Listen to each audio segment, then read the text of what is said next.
Là, c'est le début du homard. Ça a l'air d'être très bien parti. Oui. C'est une bonne saison qui s'amène. Oui. À date, on va toucher du bois. C'est très bien parti. Les biologistes parlaient de prise record. Et ce qu'on voit à date, je crois que ça devrait... d'après moi, ils ont raison. Les prises sont là. Les entrées d'homards, les gars, ils n'ont jamais vu des entrées de même encore. Dans le prix, ça s'annonce excellent. Ça fait que, tu sais, c'est vraiment pas... je crois que ce serait la première fois qu'on aurait un prix record et des prises record aussi. Tu sais, dans l'homard, c'est une industrie qui va réellement, vraiment bien. Et c'est pas tout le bonheur des pêcheurs d'homard. Ça c'est officiel. Les gars rentrent avec un beau sourire dans la race. C'est mérité. Puis les gens, ils peuvent s'attendre à quoi en tant que prix? Pour le homard, en tant que prix, c'est pas encore tout à fait défini, mais ça devrait jouer à 8 $ la livre, tout possiblement. Okay. Ça devrait être ça. Est-ce qu'il va y avoir... Ça devrait être autour de ça. Puis là, ça veut dire, pour les pêcheurs d'homard, ça va super bien, mais oui. Qu'est-ce qu'il y en a pour la situation des autres pêcheurs? C'est ça qui est le plus déplorable. C'est que, tu sais, pour la gang d'homard, wow, eux autres, c'est gros dur, leur avenir à les assurer.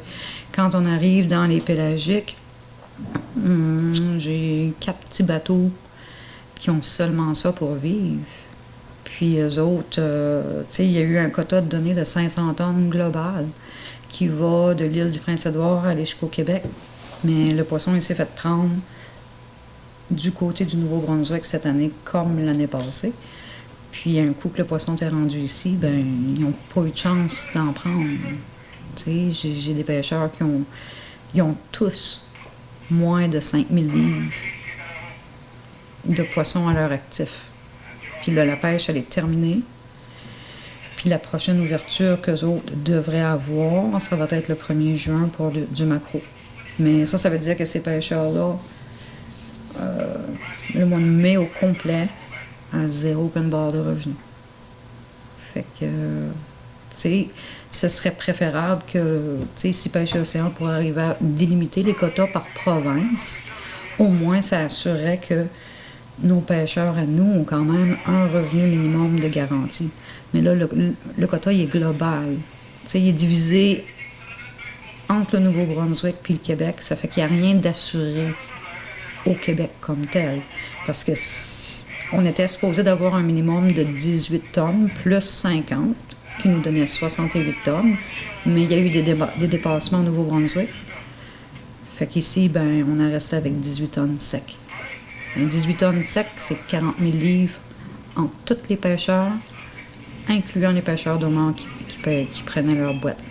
Fait que c'est pas viable. C'est pas viable pour eux autres du tout. Parce qu'il y a des pêcheurs, il y a des gros paiements à faire pareil, il y a des dépenses. Ben juste pour mettre ton bateau à l'eau avant que tu aies fait tes frais du printemps, c'est comme n'importe quelle entreprise. Tu as des frais, il n'y a rien qui t'assure que tu vas avoir un revenu. Mais là, eux autres, ils ont juste eu des frais. Là, en moyenne, je te dirais qu'ils sont dans le trou de 2500 $. Avec la possibilité de peut-être faire un autre revenu en juin. Puis même là, il n'y a aucune garantie parce que Pêche et Océan ont l'air à vouloir mettre le couteau là-dedans aussi. J'espère que c'est pas ça qui va se passer parce que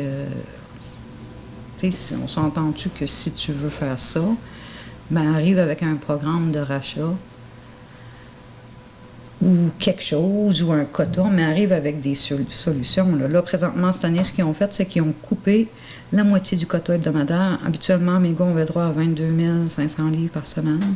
Ça s'est fait couper à 12 000 livres par semaine. Ils avaient le droit à 20 filets. Ils sont fait couper ça à 10 filets.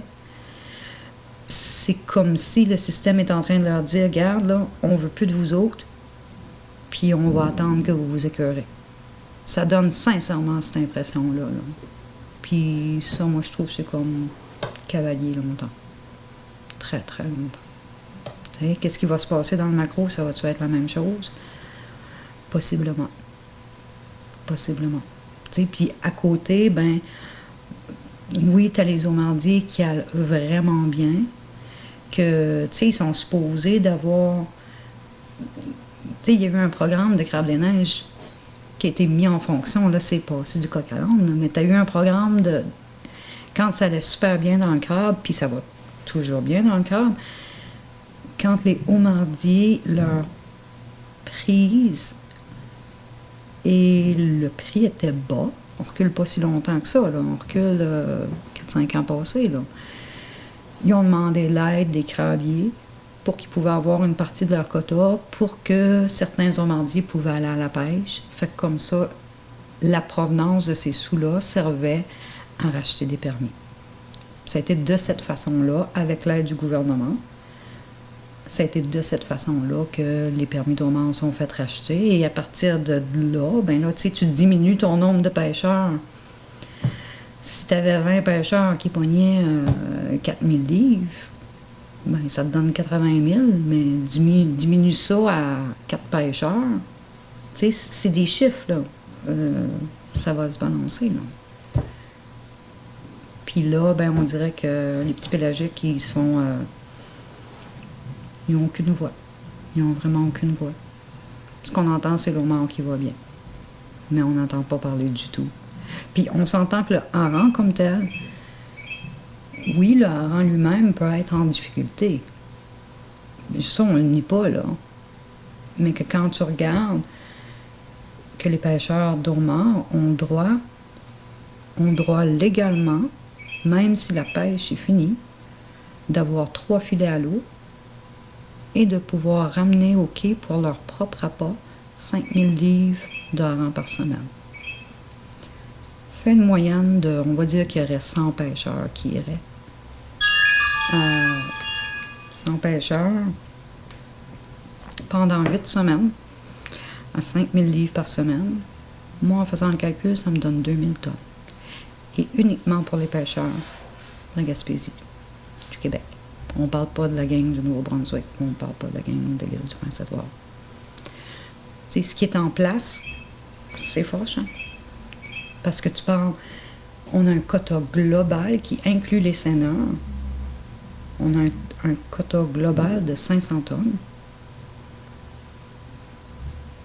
Puis mes pélagiques à moi, mes petits pêcheurs à moi, n'ont pas réussi à aller en chercher. Ils n'ont pas eu. Ils n'ont pas eu. Puis tout de suite après, la pêche a fermé le vendredi et le lundi, tous les hauts-mardiers ont le droit de retourner à l'eau pour aller chercher leur appât. Moi, je me dis, tu sais, il y a quelque chose en bout de ligne que c'est presque insensé. C'est presque insensé.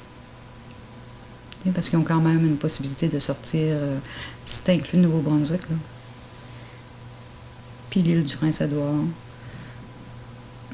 Le nombre de livres qui ont la capacité légalement de sortir de l'eau, 500 tonnes, c'est rien.